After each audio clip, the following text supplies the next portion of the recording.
Is this question on number 1 through 25? Yes, it's one of the items. Okay. On P14, it's a draft. There's a change. It's a draft.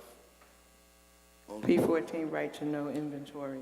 Yeah, that's the right to know complete inventory that's supposed to be utilized to inventory all of the chemicals that the district holds. I can't speak to the draft portion of that. Maybe Ms. Wilson can answer. Madam Chair, the item has now been finalized. As a matter of fact, we have copies that will go out in the board's packet. It was in draft prior to this point because I think it was waiting signatures, and it's been signed. So there are no changes other No. than the signatures? Oh, yeah. Thank you. You okay, Mr. Lewis? Yes. So we have a motion to vote on those items? Is there a motion to vote? So moved. Second. I have Mr. Hassan, second by Ms. Mattias again. Roll call, Mr. Hassan, Yes. Mr. Kenny, Yes. Mr. Lewis, Yes. Ms. Mattias, Yes. Dr. McCreary, Yes. Ms. Perrella, Yes. Mr. Sheedy, Yes. Mr. Challenger, Yes. Chair Basketball Richardson. Yes. Finance items approved. Policies. Madam Chair, I move to now vote on the district policies, 4118 evaluation, 2130 principal evaluation, 4131/4131.1 staff development, and the readoption of policy 5141.4 child abuse and neglect. So moved. Is there a second? Second. Who's that? Mr. Challenger? Second, Mr. This is a Salinger. motion to move as a package, Mr. Hassan. Yes, sir. Okay, moved by Mr. Hassan, second by Mr. Salinger, to take these items as a package. All in favor? Aye. Okay, any opposed or abstain? Abstain. Mr. Lewis abstains. Okay, need a motion to vote on those items? So moved. Mr. Hassan, Is there a second? Second. who was it? Mr. Rashidi on the second. I have a motion to vote on legal policies 4118 evaluation, 2130 principal evaluation, 4131, 4131.1 staff development, and readopting the child abuse and neglect policy. This is going to be a roll call. Mr. Hassan, Yes. Mr. Kenny, Yes. Mr. Lewis. Abstain. Okay. Ms. Mattias, Yes. Dr. McCreary, Yes. Ms. Perrella, Yes. Mr. Rashidi, Yes. Mr. Salinger, Yes. Chair Basketball Richardson. Yes. Motion carries. Thank That's it you. for the voting items. Policies approved. The floor is now open to old and new business. Just before we get started, just like to make note of the time. Mr. Rashid. 8:50. Okay, thank you. The floor is open for old and new business. Madam Chair, I Yes, just have Mr. Kenny. a letter from Ms. Witcher regarding transportation issues. I'll just send it to the board, regarding the issues that she raised regarding transportation issues for her child. Okay, and you said you have the letter and you'll get I copies? have the letter. I'll forward it to you, and then you can forward Okay, it to the thank you. administration. Anyone else old or new business? Madam Chair, Yes, Mr. Lewis. I wanted to bring up some things that we heard from some of the speakers. First thing is about Hawthorne Avenue School. The young men brought up some facts that were great and outstanding about the growth of the school, the achievement of the school, and how they have been affected by the condition of the current school and the administration and staff. And I knew when we talked about Hawthorne Avenue with the administration, they kept talking about the building. And I know in the past practice, when we had an issue with a building, such as American History High School, which was at our old Warren Street building, because the auditorium was ceiling was coming in, we actually as a board came together and looked at a building that was not being in use. And since we closed AVC at the time, which is known as Montgomery, the Montgomery building, we moved American History High over to that building, which they now are housed at today.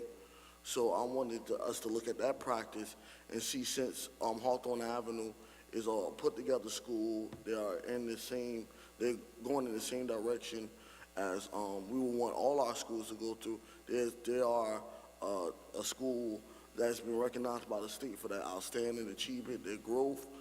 Maybe that's a practice we need to look at, since the building is not in shape for the students to be housed there. Maybe we could find a building within vicinity of that community, or, that's not being used by the district, that we can put these kids at, so that, and keep everything intact in which it is at the building currently.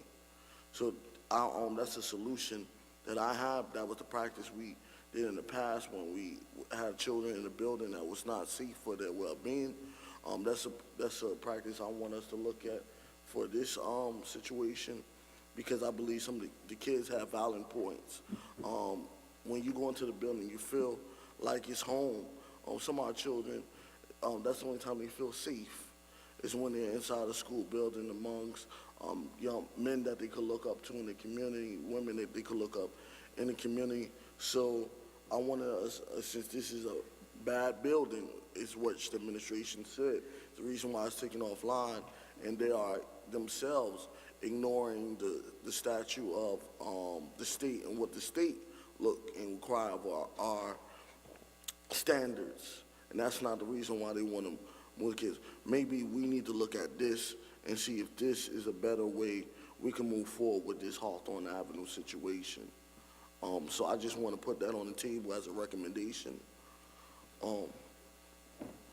Okay, thank you, Mr. Lewis. I was just speaking to Ms. Wilson because she was out of the room for a second regarding the Hawthorne Avenue School. So just for clarity, so you're basically suggesting that Hawthorne Avenue School as a whole, that we investigate moving the school as a whole into another building? Is that, am I hearing you correctly? Yes. Okay.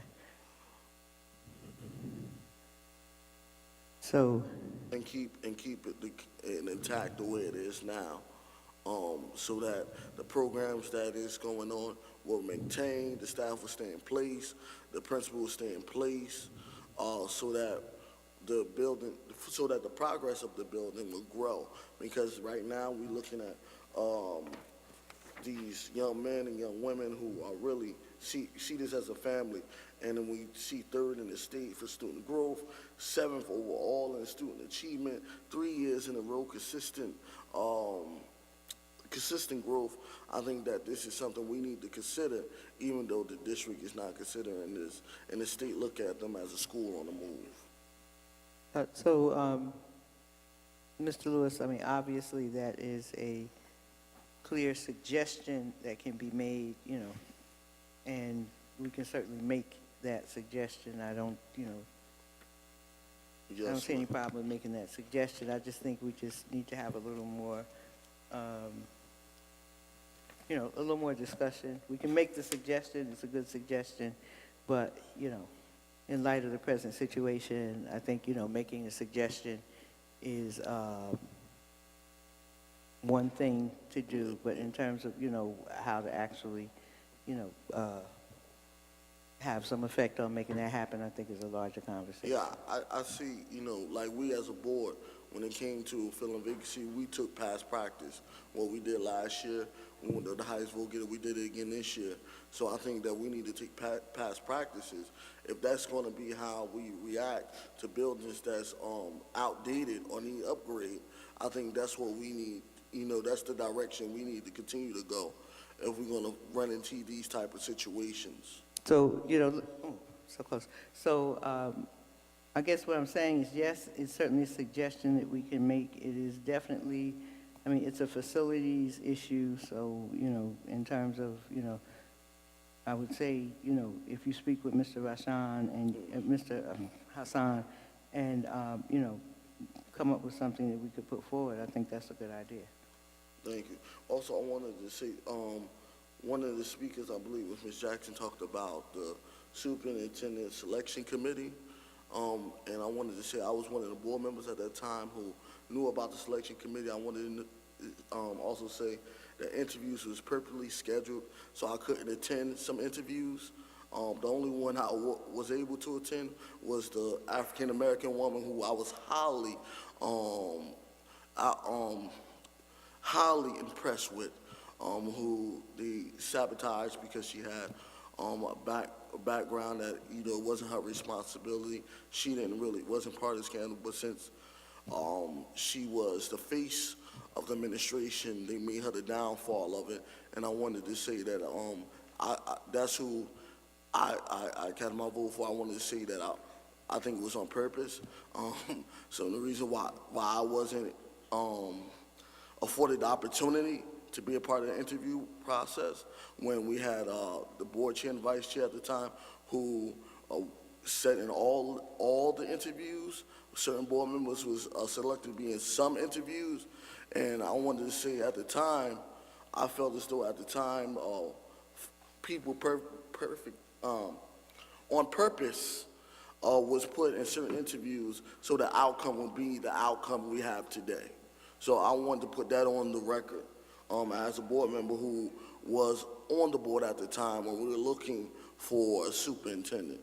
And I wanted to say I was one of the only, in the community, only 3 African-American men who spoke up when they said they would not interview Deborah Terrell. I was one of the ones that said since she currently holds a seat, I believe that she needs to be interviewed, and the commissioner said no. So I wanted to make sure I put that on the record. Myself, Lucius Jones, and it was another young man, person at the time who also expressed their concern. People was concerned about her ties with other people in the community, but I said because she's from Newark, she is a product of this city, she went to school in this city, that she should be afforded the opportunity just as any other person who wanted to put their name in the hat at that time. And the last thing is someone asked about the superintendent contract, about the meetings. I wanted to say that I looked at the contract, and she is supposed to attend 1 meeting a month. So the superintendent had took it upon herself not to attend this meeting, but attend the business meeting where less people will attend. So I want to put that on the record. Thank you, Mr. Lewis. Anyone Madam else? Chair, Yes. if I may, I know usually at board meetings, sometimes questions are asked by members of the community. We're not always in a position to provide answers to them. However, there were some comments made earlier in regards to students within the district who come back to NPS schools from charter schools during the school year. And the question was asked, what happens to the funding? As a board, we've asked that question at previous meetings, and to my recollection, we were advised that those funds are returned to the district, but the district doesn't see that reimbursement until the end of that fiscal school year. So at the end of the year, when the budgets get trued up, the state will ensure that that reimbursement comes back to the district. And Madam SBA, if I'm wrong on that, you can correct me. Mr. Hassan, you're correct.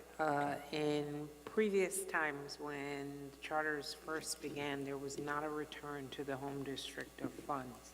Now there is a process by which reconciliation occurs, usually sometime in February, and funds are returned at the start of the new fiscal year as part of the adjustment that's made. So a sending district would receive notification that it will receive those monies, and if I'm not mistaken, I think we deduct from some of our charter payments. So there's a balancing out of those funds, and last year it was about $1.4 million.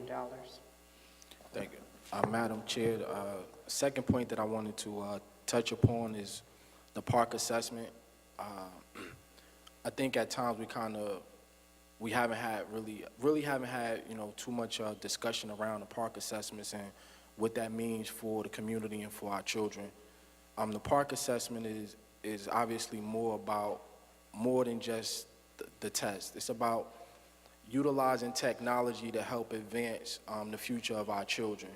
And one thing we have to ensure is obviously that we have the proper technological infrastructure here in the district and the proper bandwidth that will allow students to take those tests, and also that we have the proper devices for our children.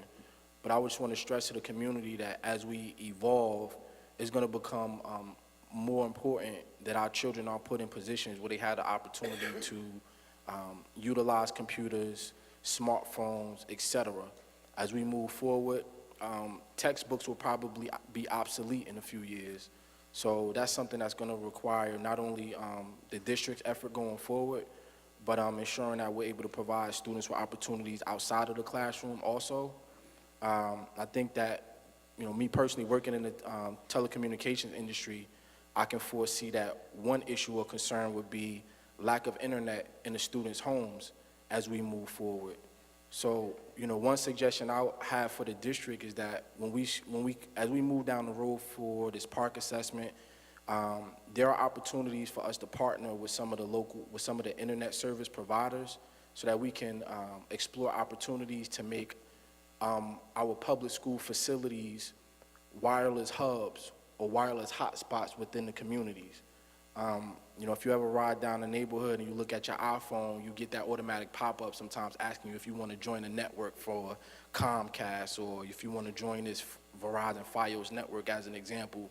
We can implement that same technology within our schools so that homes within a specific radius within the school can access the wireless signal that we send out into the communities. And to ensure that there's a secure network, obviously, we would have to provide passwords to the parent or to that child to make sure that we don't just have people, stealing the internet usage. So I think that's something that we should get on now. And the last thing I want to touch upon is just updating the community about the community eligibility option that I mentioned 2 meetings ago. We've seen some progress with that, and the last report we received from the district, it appears that we will, in all likelihood, be in a position to enroll in a community eligibility option. So what that means is that if the district is successful in this enrollment of this program, every student in the district will receive free breakfast and lunch. And, it's a good news story. Obviously, we won't have to turn away students who don't have money to pay for their meals. Just because a parent's income is above that threshold, it doesn't mean that they're not in a tight situation or living paycheck to paycheck. So it will help out a great deal. And for those parents who are coughing out the money to pay for a meal, that means that there's a possibility to put additional money back into your pocket or back into your household to use for other things if needed. So we'll continue to provide updates on that as we receive them. Thank you, Madam Chair.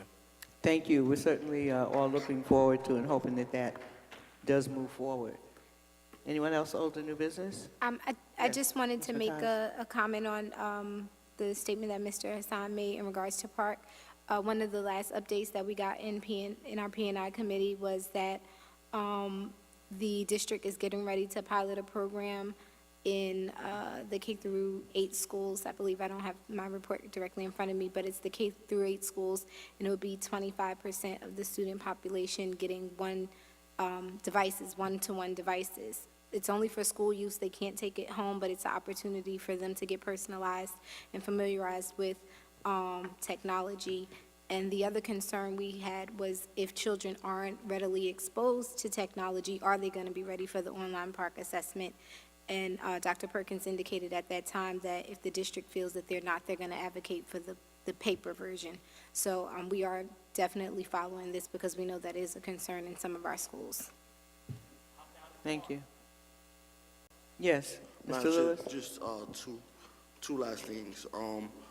This Saturday at Metropolitan Church, there will be an anti-violence and peace conference dealing with the issues in the urban communities at 8:15.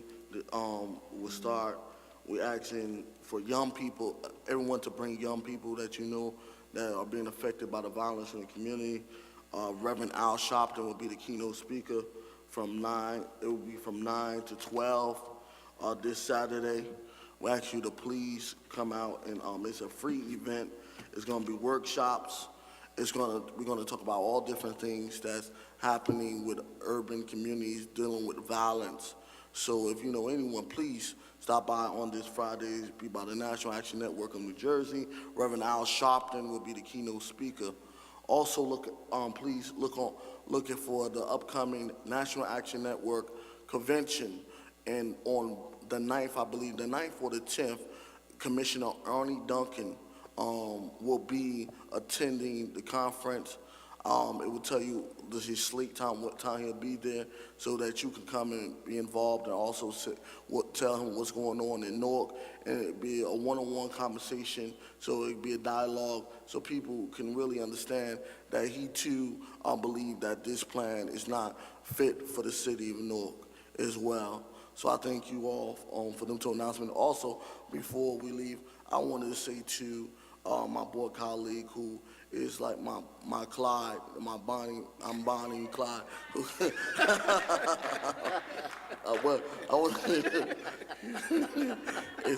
You're not Batman and Robin, it's Bonnie and Batman Clyde. Robin, I can say that. Batman Robin. Batman and Robin, who was my mentor. I was his mentee when I was only 13 years old in the community. He was my basketball coach. I didn't really play basketball that well, but I tried to play basketball. He really kept me on track as a young man who was trying to find myself in my teenage years, and I wanted to thank him for serving this time with me in 3 years on the school board. You know, they say let the children lead, and I got here before him, but, you know, if it wasn't for his leadership, his ability, and what he instilled in me as a young man, I wanted to say I wouldn't be where I am today. And even though he's not leaving from this board, he's leaving from this board, he is still my big brother, someone who I can call on any time of the day. I got married, he got married, well, not to each other, but a month apart from each other.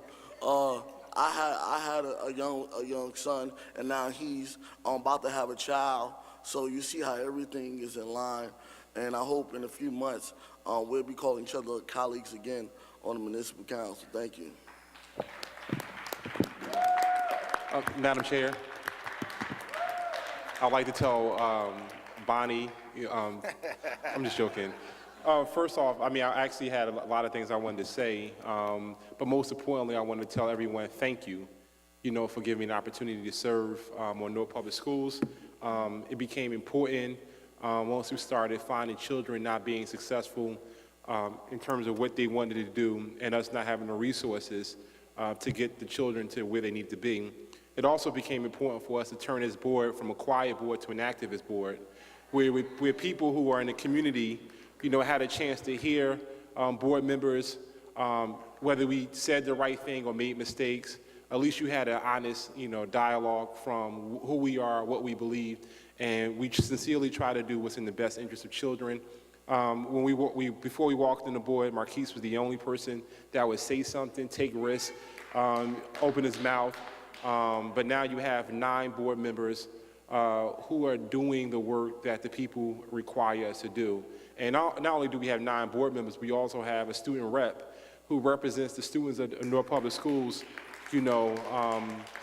and his motto is something that breaks the paradigm of anybody who believe that Newark Public School children cannot become successful and do wonderful things.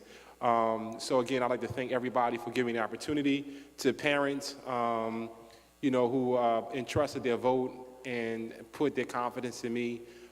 Thank you, but also we have more work to do. We don't have local control. Continue to fight, board.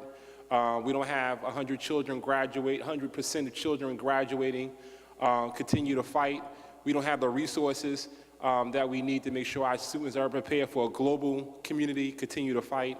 And also, I want to make sure I recognize that staff members who stayed tonight, and that has to be said, Charlotte Hitchcock, Valerie Wilson, Valerie Merritt, Martha Jones, Carol, these young ladies who didn't find themselves too big, too high and mighty to stay amongst us, to hear what we had to say. Again, whether they agree or not, at least they heard from the people that they actually are here to serve.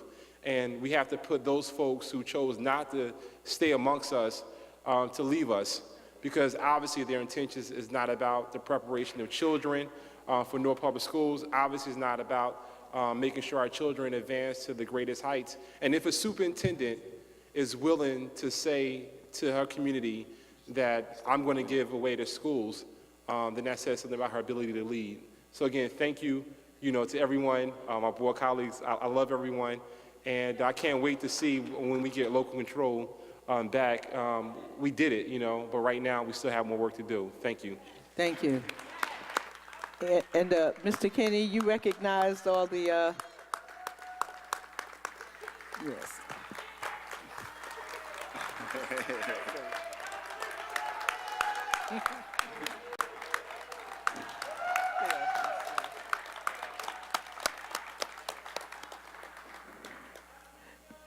Mr. Kenny, you recognized all of the ladies who stayed, so I'll just take a second and recognize Arson Zartarian and Rob apologize. Salakay. No hard feelings. Thank you, gentlemen, also. Anyone else old or new business? I just want to say something real quick. Yes. It was supposed to be before his, actually, our board colleague, Dr. Kenny's goodbye speech, but I do want to say I'm not his Clyde or his Bonnie, but I really want to commend you for all your hard work that you have put on the board. You have done so much, and I know that you will continue to do so, far beyond, what is a school board in the city and even further out. I commend you. I wish you the best of luck, and I still won't be your Bonnie. That's it. Thank you. Is there a motion to adjourn? Second. Okay, Mr. Second, Lewis. Mr. Sillinger, he got the second. Sellinger, all right, all in favor? Aye. Any opposed or abstain? Meeting adjourned. No. Good night.